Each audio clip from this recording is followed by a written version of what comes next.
మన ప్రభువును రక్షకుడునైన యేసుక్రీస్తు నామములో కూడి వచ్చిన మీ అందరికీ హృదయపూర్వకమైన వందనాలండి. అందరికీ వందనాలు, దేవునికి స్తోత్రాలు. దేవుడు మిమ్మును మీ కుటుంబాన్ని దీవించునుగాక,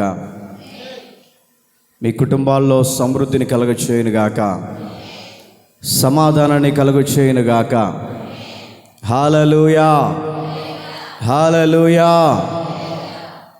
ప్రతి ఆదివారం చెప్పుకొని వస్తున్నటువంటి రీతిగా ఈరోజు చివరి ప్రసంగం ఈ సబ్జెక్ట్లో.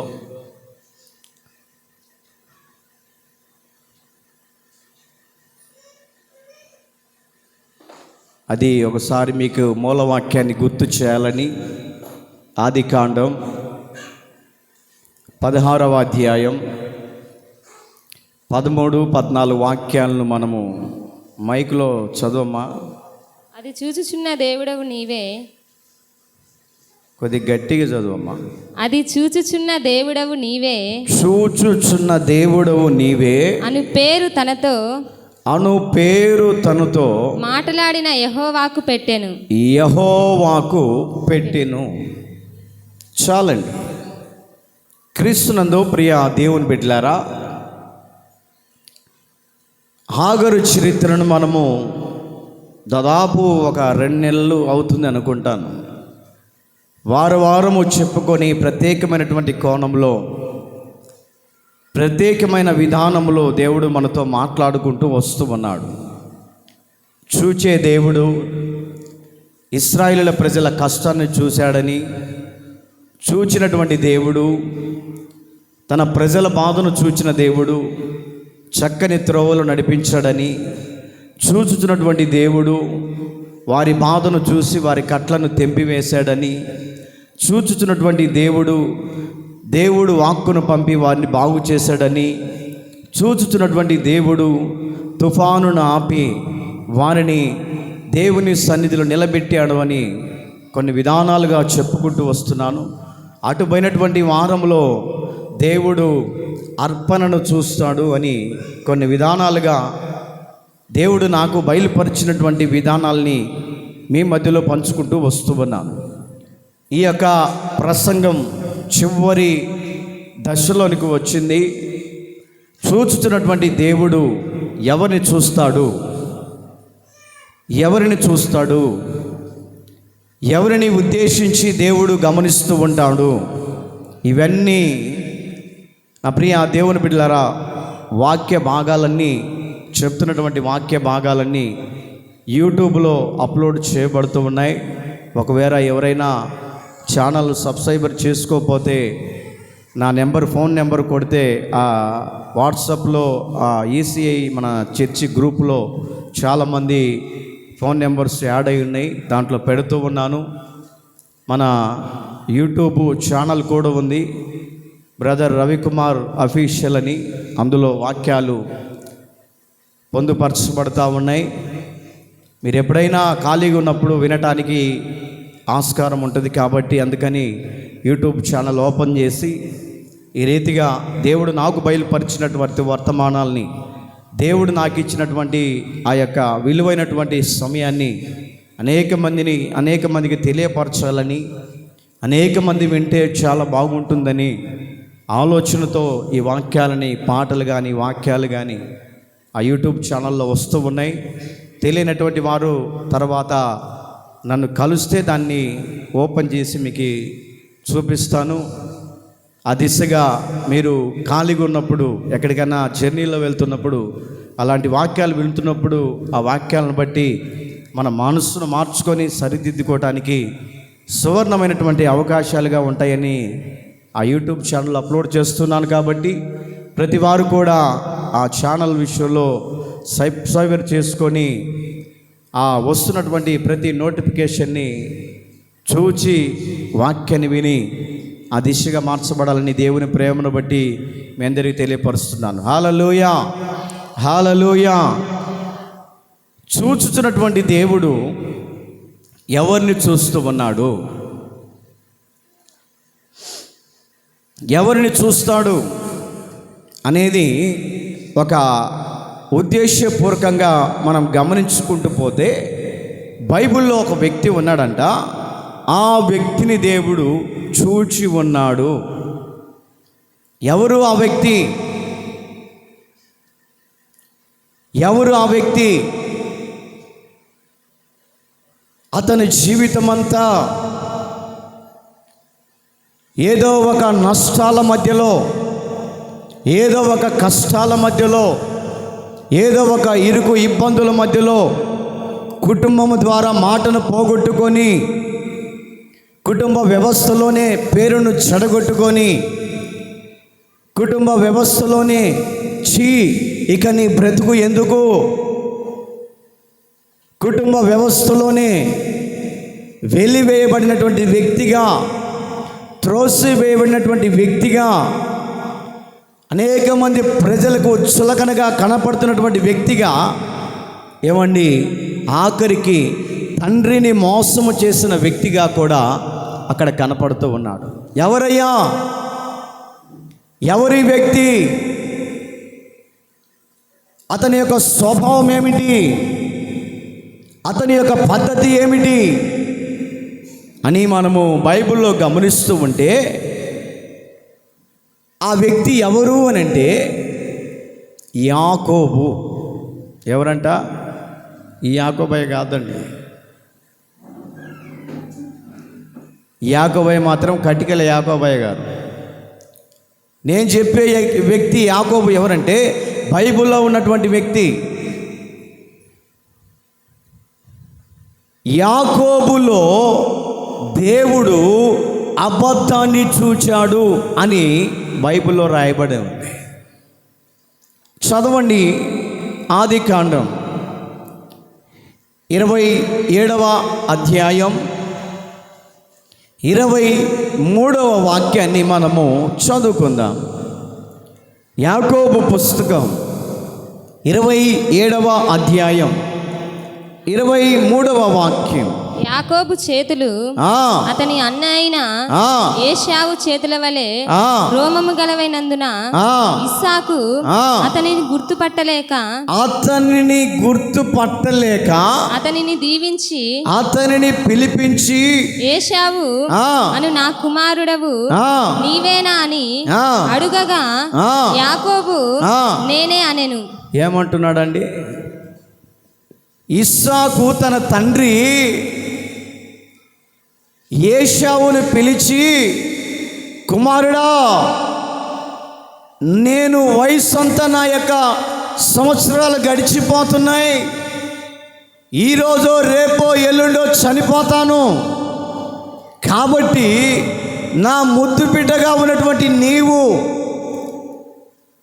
ఏది అడిగినా కూడా నాకు దగ్గరగా తీసుకొచ్చి వండి పెట్టి నా కడుపు నిండా పెట్టే నీవు ఆఖరి క్షణాలు నాకు దగ్గర పడ్డాయి, కాబట్టి నేను తిని చనిపోదామనుకుంటున్నాను మంచి వంటతో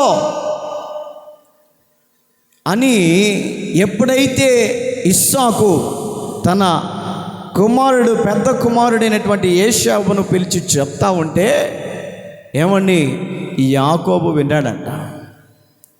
యాకోబు విని, అమ్మో, నా అన్నకు రావలసినటువంటి దీవెనలు, నా అన్నకు రావలసినటువంటి ఆశీర్వాదాలు, నా అన్నకు రావలసినటువంటి ఆస్తి పంపకాలు అన్నకు ఎక్కువ పోతాయేమో అన్నటువంటి ఆలోచన చేసి తన తల్లి కూడా ఏమండి యాకోబును ప్రేమించినదై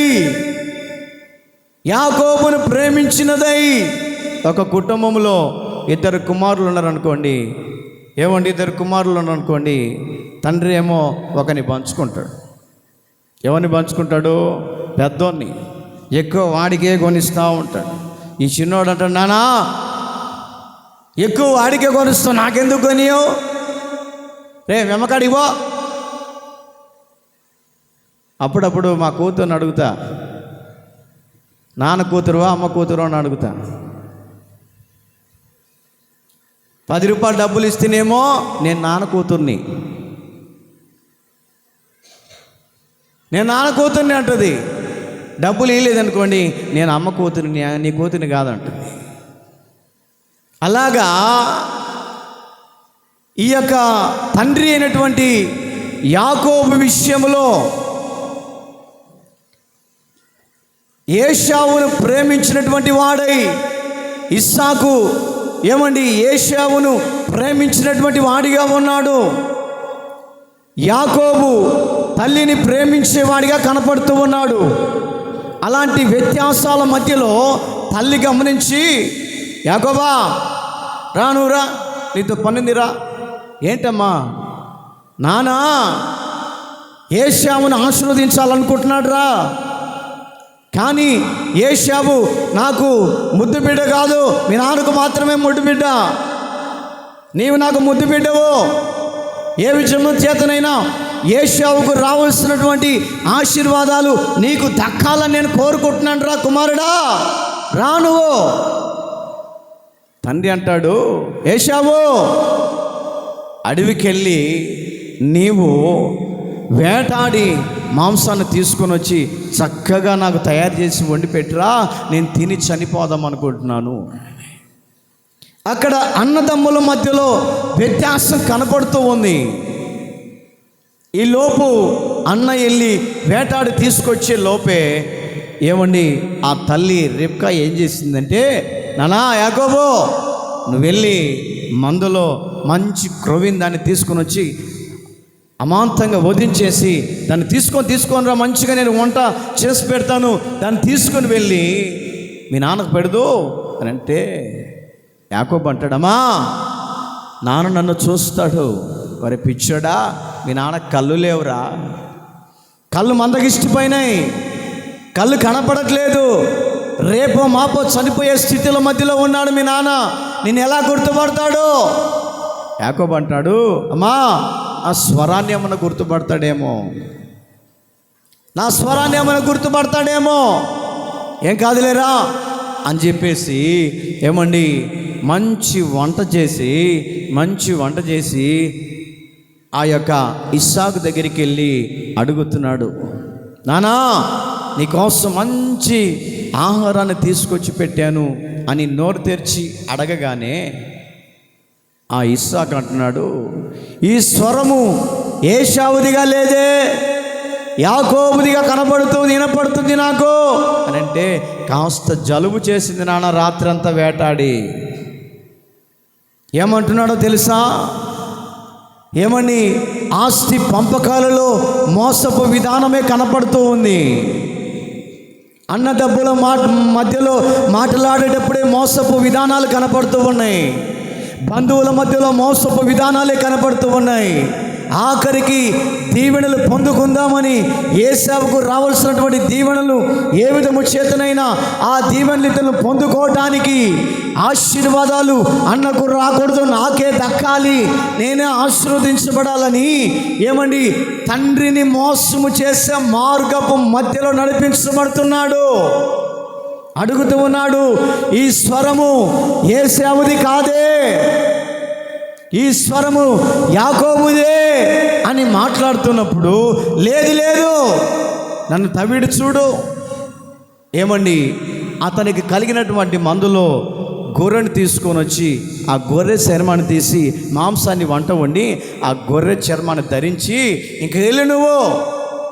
బైబిల్లో రాయబడి ఉంది, ఏశావట రోమము కలిగినటువంటి వాడు, తన యొక్క దేహమంతా రోమములతో నిండుకొని ఉన్నదంట. తల్లి గమనించి, మీ నాన్న నిన్ను గుర్తుపట్టలేడురా, నువ్వెళ్ళు అక్కడికి, మీ నాన్న నిన్ను గుర్తుపట్టలేని పరిస్థితుల మధ్యలో ఆ కళ్ళన్నీ మందగిచ్చిపోయినాయి, నువ్వెళ్ళు అని యాకోబును ప్రేరేపించిందంట. ఎప్పుడైతే ఈ యొక్క యాకోబు అక్కడికి వెళ్ళి తండ్రి దగ్గర ఆ యొక్క రావాల్సినటువంటి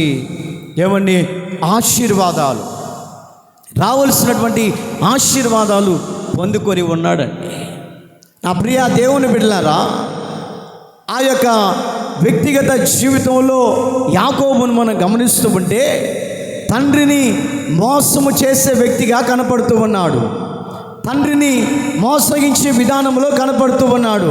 నా ప్రియ దేవుని బిడ్డలారా, మన వ్యక్తిగత జీవితంలో గమనిస్తూ ఉంటే ఈ లోక పరంగా పిలువబడుతున్నటువంటి తండ్రిని ఏమండి కొన్ని సందర్భాల్లో మనం మోసగించి ఉండవచ్చు, కొన్ని సందర్భాలలో బాధ పెట్టి ఉండవచ్చు, కొన్ని సందర్భాల్లో ఆత్మీయ జీవితం నుంచి ఏమంది తండ్రి చెప్పినటువంటి బాటలో నడవక, తండ్రి చెప్పిన మార్గంలో నడవక, తండ్రిని బాధపరుస్తూ, తండ్రిని కన్నీళ్లు పెట్టిస్తూ, తండ్రి విధానములో మనము నడవలేని పరిస్థితుల మధ్యలో నడిపించబడుతున్నప్పుడు ఏమండి ఈ లోకంగా కన్నటువంటి తల్లిదండ్రులు కుమారుల విషయంలో ఎంతగానో బాధపడుతున్నప్పుడు, ఎంతగానో దుఃఖిస్తున్నప్పుడు పరలోకపు తండ్రి ఎంత బాధపడుతున్నాడో, ఎంత వేధిస్తున్నాడో, నీ కొరకు ఎంత కన్నీళ్లు కారుస్తున్నాడో, ఆత్మీయంగా ఎదుగుతున్నటువంటి దేవుని బిడలుగా పిలువబడుతున్నట్టు మనము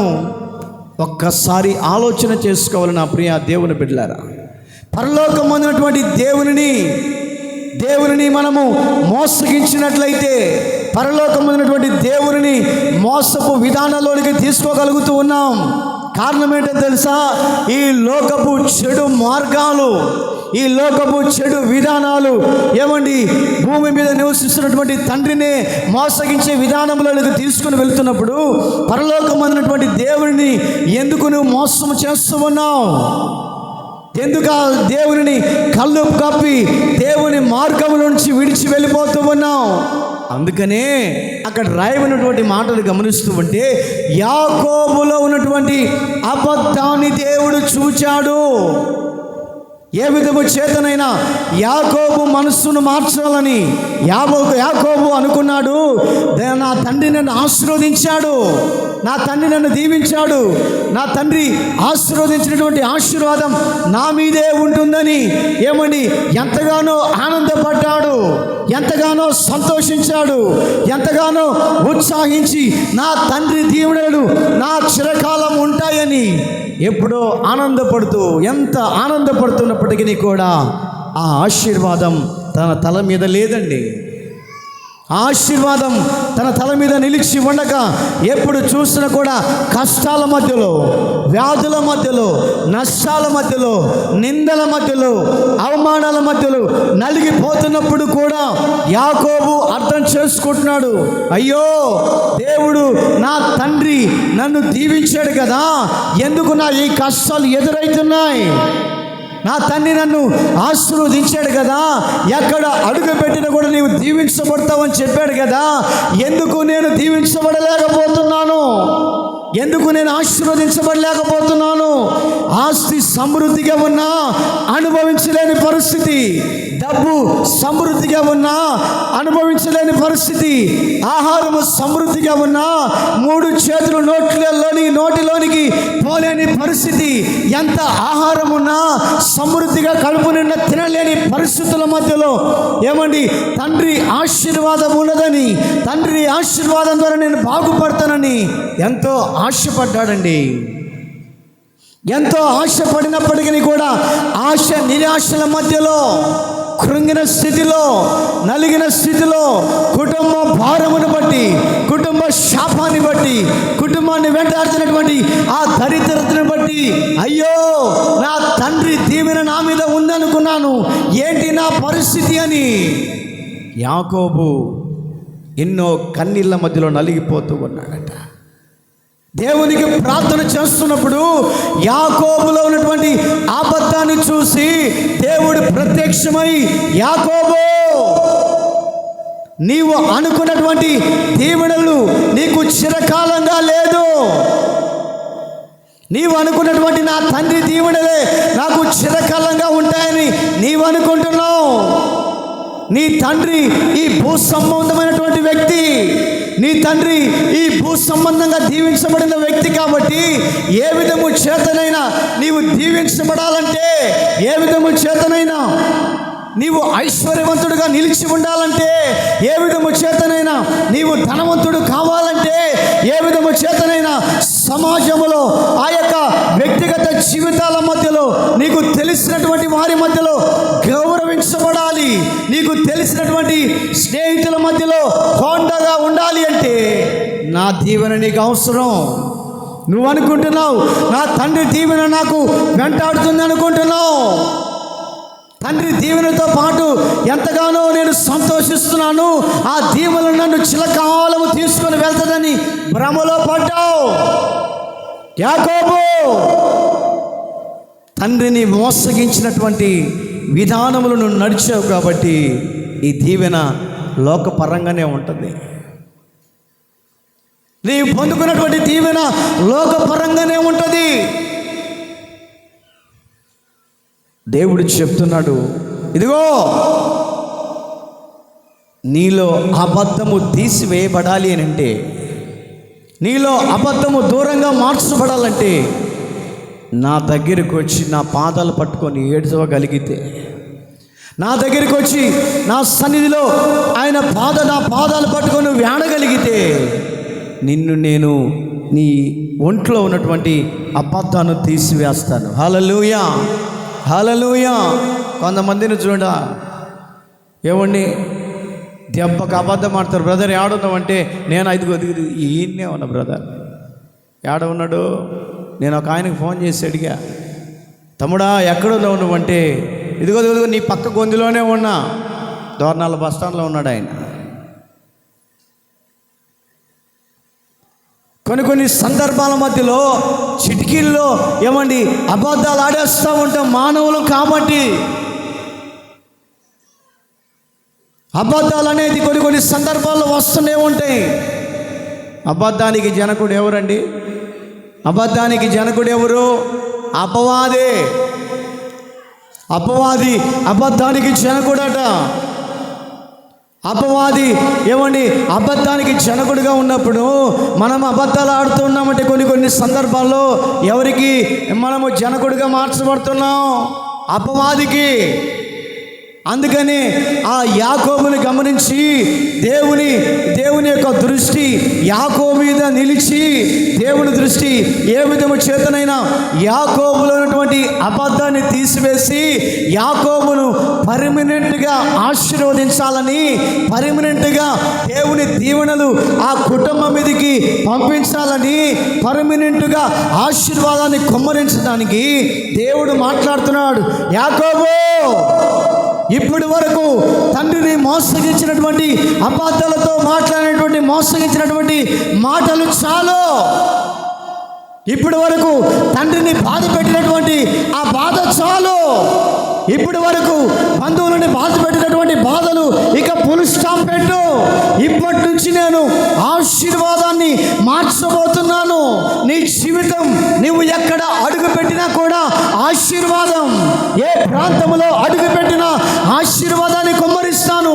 కుటుంబ బంధువుల మధ్యలో, కుటుంబ సమస్యలలో, కుటుంబ వ్యవస్థలో, నీ కలిగినటువంటి బంధువుల మధ్యలో, స్నేహితుల మధ్యలో వారి కంటే ఎక్కువగా నిన్ను ఆశీర్వదిస్తాను. వారికంటే ఎక్కువగా నిన్ను ఉన్నతమైనటువంటి స్థానములోనికి తీసుకొని వెళ్తానని యాకోబుతో దేవుడు తన యొక్క స్థితిగతులన్నీ తెరిచి చూపిస్తూ ఉన్నాడంట. అప్పుడు యాకోబు దేవుని సన్నిధిలో ప్రార్థన చేసుకుంటున్నాడంట, అయ్యా ఇంతవరకు నేను చేస్తున్నటువంటి అబద్ధాలని ఎత్తి చూపిన వాళ్ళు ఎవరు లేరయ్యా. చిటికల్లో నేను బొంకాడతాను. ఎవరికి నేను అబద్ధం ఆడినా కూడా ఎవరికి అర్థమయ్యేది కాదు. నేను అబద్ధం ఆడినా కూడా ఎవరికి తెలియకుండా అంత సులభంగా తప్పించుకునే వ్యక్తిని నీవు నన్ను చూచావు కాబట్టి, నాలో ఉన్నటువంటి అబద్ధాన్ని చూసావు కాబట్టి, నాలో ఉన్నటువంటి చెడు వ్యసనాలను చూసావు కాబట్టి, నాలో ఉన్నటువంటి దుర్మార్గతను చూసావు కాబట్టి నన్ను దీవించు. దేవుడు అంటాడు, మరి తండ్రి దగ్గర దీవెనలు పొందుకున్నావు కదా, తండ్రి దగ్గర ఆశీర్వాదాన్ని పొందుకున్నావు కదా, అన్నకు రావాల్సినటువంటి దీవెనలు నువ్వు పొందుకున్నావు కదా, మరి ఆ దీవెనల సంగతి ఏంటి? ఒప్పుకుంటున్నాడు, అయ్యా మోసంతో సంపాదించుకున్నటువంటి దీవెనలు నా వెంట రావని నాకు అర్థమైపోయింది. మోసంతో సంపాదించినటువంటి ఆ దీవెనలు నన్ను వెంటాడుతాయని నేను అనుకున్నాను, అవి నన్ను వెంటాడట్లేదు. ఆ మోసంతో సంపాదించుకున్నటువంటి దీవెనలు నాకు శాపంగా మారి నా జీవితాన్ని నాశనం చేస్తున్నాయ్యా, ఇదిగో నాలో ఉన్నటువంటి ఆ దరిద్రతను కొట్టివేయని యాకోబట యబ్బోకు రేవు దగ్గర దేవుని సన్నిధిలో ప్రలాపిస్తున్నాడంట. హల్లెలూయా, హల్లెలూయా. దేవుని సన్నిధిలో ఏమండి, రాత్రి దేవుని సన్నిధిలో యబ్బోకు అనబడుతున్నటువంటి రేవు దగ్గర కూర్చొని కన్నీళ్లు కారుస్తూ ఉన్నాడంట. యేసు క్రీస్తు ప్రభువులైనటువంటి దేవుడు యెహోవా దేవుడిగా ప్రత్యక్షమై దేవుడు ఆయన చేస్తున్నటువంటి ప్రార్థనను విని, ఆయన చేస్తున్నటువంటి కన్నీళ్లను చూసి, ఆయన పడుతున్నటువంటి ఆ యొక్క పాటను చూసి, ఆయన కారుస్తున్నటువంటి దుఃఖమును దేవుడు చూసి పరలోకమందు దిగి వచ్చి యాకోబు దగ్గర నిలిచి ఉండగానే యాకోబట తన కాళ్ళు పట్టుకున్నాడంట. హల్లెలూయా, హల్లెలూయా. కాళ్ళు పట్టుకొని ఏడుస్తూ ఉన్నాడు. నేను పాపిని ప్రభువా, నేను దుర్మార్గుని ప్రభువా, నాకున్నటువంటి సోదరులను నేను మోసం చేశాను, నా తండ్రి నేను మోసం చేశాను, నా తండ్రి ఆశీర్వదించిన ఆశీర్వాదము చిరకాలం ఉంటుందని భ్రమలో పడిపోయాను, నా తండ్రి ఆశీర్వాదాలు నన్ను వెంటాడితే చిరకాలం అనుకొని భ్రమలో పడిపోయాను, ఆ ఆశీర్వాదాలు నాకు శాపంగా మార్చబడ్డాయ్యా, నీవు నన్ను ఆశీర్వదించు, నీవు నన్ను ఆశీర్వదించు. దేవుని సన్నిధిలో ప్రలాపించేవాడిగా యాకోబు కనపడుతూ ఉన్నాడండి. నా ప్రియా దేవుని బిడ్డలారా, ఈ మిట్ట మధ్యాహ్న వేళలో ఈ పునరుద్ధాన ఆరాధనలో లోక బంధకాల్లో నీవు పడి ఉన్నావేమో, లోక వ్యసనాల్లో పడి ఉన్నావేమో, లోక విధానాల్లో పడి ఉన్నావేమో, లోకపు మార్గాలు నీవు ఉన్నావేమో. దేవుడు నిన్ను ఈ మందిరంలోనికి ఎందుకు తీసుకొచ్చాడో తెలుసా? నీ దుర్మార్గతను కొట్టివేసి నిన్ను ఆశీర్వదించడానికి. హల్లెలూయా, హల్లెలూయా. నీలో ఉన్నటువంటి చెడు వ్యసనాలను తీసివేసి కొండ మీద కట్టబడిన పట్టణం వలె ఆశీర్వదించడానికి, నిన్ను బట్టి నీ కుటుంబాన్ని ఆశీర్వదించడానికి, నిన్ను బట్టి నీ స్నేహితులను ఆశీర్వదించడానికి, నిన్ను బట్టి నీ యొక్క బంధుత్వాన్ని ఆశీర్వదించడానికి, నిన్ను బట్టి నీ కలిగినటువంటి సమస్తమైనటువంటి విధానాన్ని ఆశీర్వదించడానికి ఈ మందిరంలోనికి తీసుకొని వచ్చాడు. కారణం ఏమిటో తెలుసా? యాకోబును ఆశీర్వదించిన దేవుడు, యాకోబులో ఉన్నటువంటి మోసాలను చూసిన దేవుడు, యాకోబులో ఉన్నటువంటి చెడు వ్యసనాలను చూసిన దేవుడు, యాకోబులో ఉన్నటువంటి దుర్మార్గతను చూసినటువంటి దేవుడు ఏ విధము చేతనైనా ఆ యొక్క బంధకాల నుంచి విడిపించి, ఆ చెడు వ్యసనాల నుంచి విడిపించి ఆశీర్వదించబడాలని, ఆశీర్వాదానికి వారసుడుగా నీవు నిలవాలని, ఆశీర్వాదానికి తుదమెట్టుగా నిన్ను ఉంచాలని, ఆశీర్వాదానికి నిజమైనటువంటి నిలయముగా నిలబెట్టడానికి దేవుడి సహవాసంలోనికి తీసుకొని వచ్చాడండి. దేవుడి సహవాసంలోనికి తీసుకొని వచ్చాడు. కారణం ఏంటో తెలుసా? నీలో ఉన్నటువంటి చెడు మార్గాలను కొట్టివేయాలని. యాకోబు ఏడుస్తూ ఉన్నాడు, యాకోబు కన్నీళ్లు కారుస్తూ ఉన్నాడు. అయ్యో, నేను చేసినటువంటి ఆ దీవెన నాకు చిరకాలం ఉంటుంది అనుకున్నానయ్యా, నన్ను క్షమించు, నా ప్రార్థన ఆలకించని దేవుని సన్నిధిలో యాకోబు మొరపెట్టే వారిగా కనపడుతున్నప్పుడు యాకోబు చేసే ప్రార్థన ఏమండి, పరలోకానికి చేరి ఆ పరలోకం ఉన్నటువంటి దేవుడు ఊరికే ఉండలేక భూమి మీదకి వచ్చి యాకోబుకు ప్రత్యక్షమయ్యాడు. యాకోబుకు కనబడి యాకోబు జీవితాన్ని మార్చడానికి, యాకోబులోటువంటి అబద్ధాన్ని తీసివేసి సత్యమైనటువంటి మార్గాన్ని చూపించడానికి, యాకోబులోటువంటి అబద్ధపు మాటలను తీసివేసి సత్యవంతుడిగా నిలబెట్టడానికి, యాకోబులోటువంటి దుర్మార్గతను కొట్టివేసి సత్యానికి నిలయంగా నిలబెట్టడానికి యాకోబు చేసినటువంటి ప్రార్థన పరలోకం ఉన్నటువంటి దేవుణ్ణి దింపగలిగినటువంటి ప్రార్థనగా నిలిచి ఉంది. హల్లెలూయా, హల్లెలూయా. యాకోబు చేసిన ప్రార్థనను బట్టి ఆకాశమును విడిచి గగనాన్ని చీల్చుకొని ఏమండి యెహోవా దేవుడిగా ఆ ప్రాంతంలో అడుగుపెట్టి ఆశీర్వదించడానికట ఆ యొక్క విధానములోనికి వచ్చాడట. దేవుడు అంటున్నాడు, యాకోబా నాకు టైం అయిపోతుంది, నన్ను వదులు, నన్ను వదులు. యాకోబట కాళ్ళు బిర్రుగా పట్టుకున్నాడట. కాళ్ళు బిర్రుగా పట్టుకొని ఏడుస్తున్నాడంట, అయ్యా నన్ను క్షమించు నాయనా. దేవుడు అడుగుతున్నాడు, యాకోబు నీ పేరేంటి, నీ పేరేంటి? యాకోబు అంటున్నాడు, నేను మోసగానయ్యా, నేను మోసగాని. మోసంతోటి తండ్రిని నేను మోసగించి ఆశీర్వాదాలు పొందుకున్నాను. మోసపు మాటలతోటి ఏమని కుటుంబస్తులకు దూరం అయిపోయాను. మోసపు విధానాన్ని గమనించుకొని అనేక మందికి నేను చెట్ అయిపోయానయ్యా, నేను మోసగాన్ని.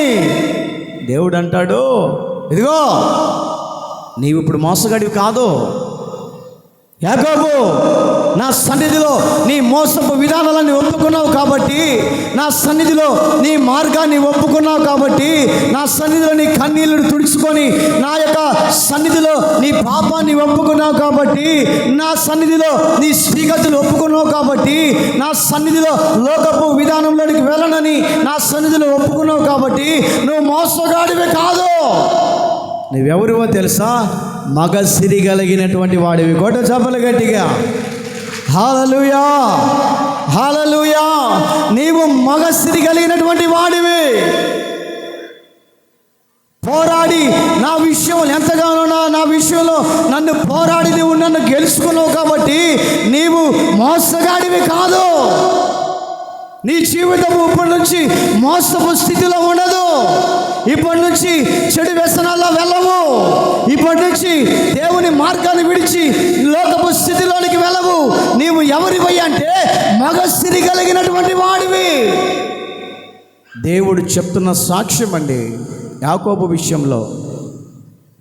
ఈ పునరుద్ధాన ఆరాధనలో నా ప్రియా దేవుని బిడ్డలారా, ఈ మందిరానికి వచ్చావు,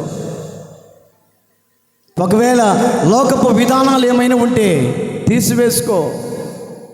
లోకపు పరిస్థితుల్లో నువ్వు నడుస్తూ ఉంటే తీసివేసుకో.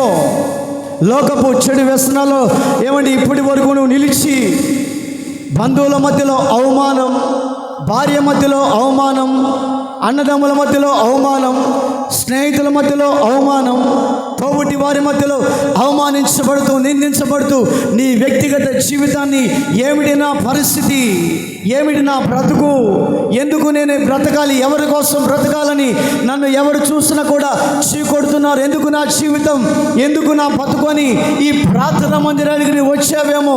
నా దేవుడు నీతో మాట్లాడుతూ ఉన్నాడు. నీ మోసపు విధానాలను అరికట్టడానికి, నీలో ఉన్నటువంటి అబద్ధాన్ని చూసినటువంటి దేవుడు, నీలో ఉన్నటువంటి దుర్మార్గతను చూసినటువంటి దేవుడు వాటి నుండి నిన్ను బయట పడవేయడానికి, నీ స్థితిగతిని మార్చడానికి, నీ పరిస్థితిని మార్చి ఏ విధము చేతనైనా నా వైపు మరలించుకోవడానికి నీలో ఉన్నటువంటి ఆ దుర్మార్గను చూసినటువంటి దేవుడై నిన్ను ఇప్పటి నుంచి నా యొక్క బిడ్డగా ఎంచుకొని ఇప్పటి నుంచి నా మార్గంలో నడుస్తామని దేవునికి నువ్వు ఏమి చేయాలో తెలుసా? ఒక ఒడంబడిక చేసుకోవాలి. హల్లెలూయా, హల్లెలూయా. దేవునితో ఒక ఒడంబడిక చేసుకోవాలి.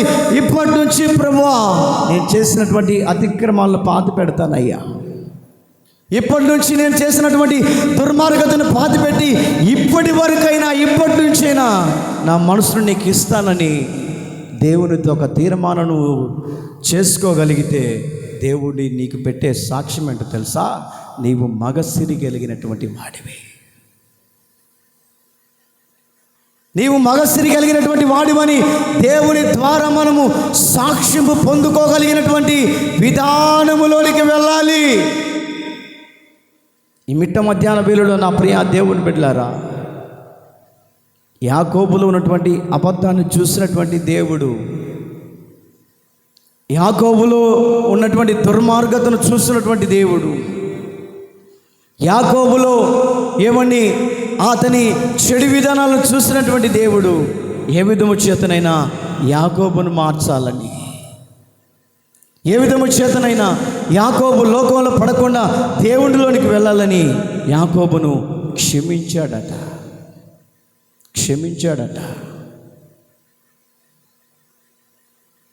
ఈ మిట్ట మధ్యాహ్న వేళలో దేవుని సన్నిధిలో చేరిన నీవు ఇప్పటి వరకు చేసినటువంటి అతిక్రమాలను పాతిపెట్టి దేవుని కొరకు బ్రతుకుతానని ఒక తీర్మానాన్ని కలిగి ఉండాలి.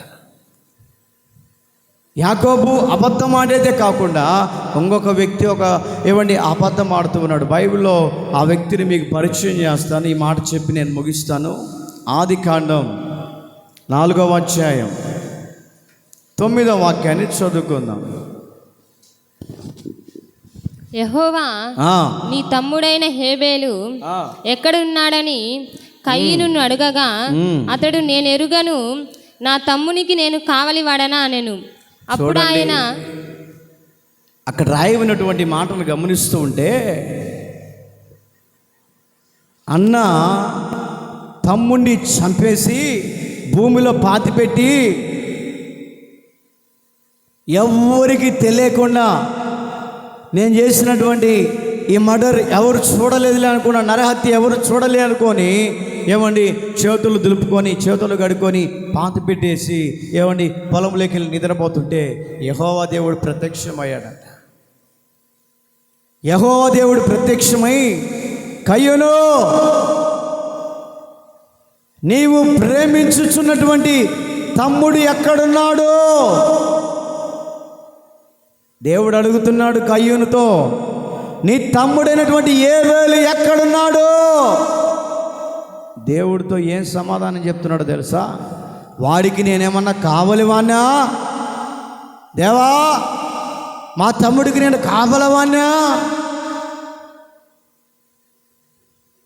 తన తప్పును దేవుని సన్నిధిలో ఒప్పుకొనక కప్పి పెట్టుకుంటున్నాడు. కప్పి పెట్టుకుంటే బాక్సులు మనం కూర అట్టనే కప్పి పెట్టుకొని 2 రోజులు ఉంచుకున్నాం అనుకో, 3వ రోజుకి ఏమైంది? వాసన వస్తుందా రాదా? వస్తుంది. కొంతమంది ఆశ కలిగిన వాళ్ళు ఉంటారు, ఎక్కడికైనా ఫంక్షన్కి పోతే చాలుక శుభ్రంగా ఇంత బాక్సులు పెట్టుకొని 4 రోజులు తినొచ్చులేండి తీసుకొని వెళ్ళి ఫ్రిడ్జ్లో పెడతారు. అది 2వ రోజుకే వాసన వస్తుంది. ఏందమ్మే వాసన వస్తుంది, 4 రోజులు ఉంటుంది అనుకుంటే, వంట చేసేళ్ళు ఎక్కువ మసాలా అయితే ఏముంది వాసన రాక? పచ్చి కొబ్బరి వేసి లోపల దాంట్లో వేస్తే వాసన రాక ఏముంటుంది? అప్పటికప్పుడే తినడానికి ఆహారం అది. అట్లాగే ఈ కయ్యూను విషయంలో దేవుడు అడుగుతున్నాడు, కయ్యూను, నీ తమ్ముడు ఎక్కడున్నాడు? నేనేమన్నా కాపలవాణ్ణా? అబద్ధం ఆడుతున్నాడంట.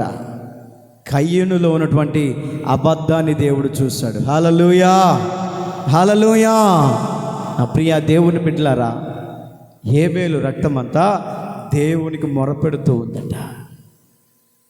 ఈ రోజున మన ఆత్మీయ జీవితంలో దేవుడు చూస్తున్నాడు అన్నటువంటి ఇంకిత జ్ఞానం లేకుండా విని వెంటనే అబద్ధాల స్థితిగతుల్లోనికి వెళుతున్నామేమో. అపవాది ఎవరు అంటే అబద్ధానికి జనకుడుగా మార్చబడ్డాడు.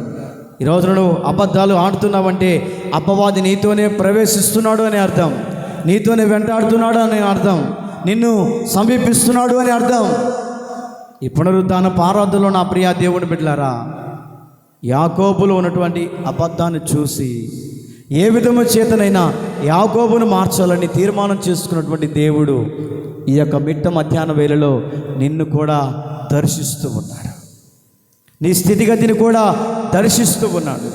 నీ జీవితాన్ని మార్చడానికి, నీ యొక్క ప్రవర్తనను మార్చడానికి, నీ యొక్క దీన స్థితిలో నుంచి తీసుకొని వెళ్ళి ఉన్నతమైన స్థానంలోనికి తీసుకొని వెళ్ళటానికి నీలో ఉన్నటువంటి అబద్ధాన్ని చూసిన దేవుడు నీలో మార్పును కోరుకుంటూ ఉన్నాడు. ఆ దేవుని దగ్గరికి నువ్వు వచ్చి కన్నీళ్లు కార్చి నన్ను క్షమించమని అడగగలిగితే క్షమించుటకు ఆయన సామర్థ్యత కలిగినటువంటి దేవుడిగా ఉన్నాడు. దేవుడి చిన్న మాటలు మన విడికిడిలో ఆశీర్వాదకరంగా మార్చునుగాక. తలలు వంచండి, కళ్ళు మూయండి, ప్రార్థన చేసుకొని కూడికను మనం ముగించుకుందాం.